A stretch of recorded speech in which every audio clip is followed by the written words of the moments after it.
Jigarni yog'lardan va turli xil toksinlardan xalos qilish uchun tabiiy ichimlik hech o'ylab ko'rganmisiz? Biz har doim toza oziq-ovqat iste'mol qilamizmi? Toza havodan nafas olamizmi yoki har doim toza suv iste'mol qilamizmi? Albatta, bu savollarimizga yo'q deya javob beramiz. Xo'sh, shunday ekan buncha zararli moddalar tanamizga singib ketyaptimi? Buni ham bilmaymiz. Shunda ham qo'rqmasdan turli xil oziq-ovqatlar iste'mol qilishda davom etamiz. Chunki tanamizni bu zararli toksinlardan tozalab turuvchi bizning jigarimizga ishonamiz. Ammo jigarimiz tanamizni bu toksinlardan tozalab oladi-yu, bu zararli moddalardan o'zi qanday xalos bo'ladi?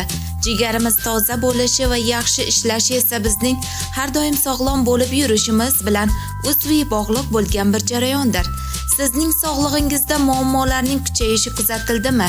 Demak, birinchi navbatda jigar faoliyatining izdan chiqqanligi bilan bog'liq desak ham aslo adashmagan bo'lamiz. Shunday ekan, jigarimizning sog'lig'i haqida g'amxo'rlik qilishimiz bu bizning eng birinchi va asosiy vazifalarimizdan biri bo'lishi kerak. Demak, jigarimizni turli xil toksinlardan xalos qilsak, jigarimizni sog'lom bo'lishiga erishibgina qolmay, butun tanamizning sog'lom bo'lishiga ham erishgan bo'lamiz.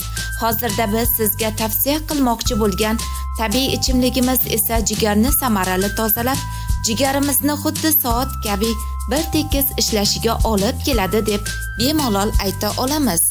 Bu ichimlikni tayyorlash uchun bizga 125 gram yangi karam, 1 dona kichik imbir bo'lagi, 25 gram sildiriy ko'kati, 1 bog' yalpiz ko'kati, 250 gram yangi nok mevasi, 1 dona limon va 500 ml toza suv kerak bo'ladi.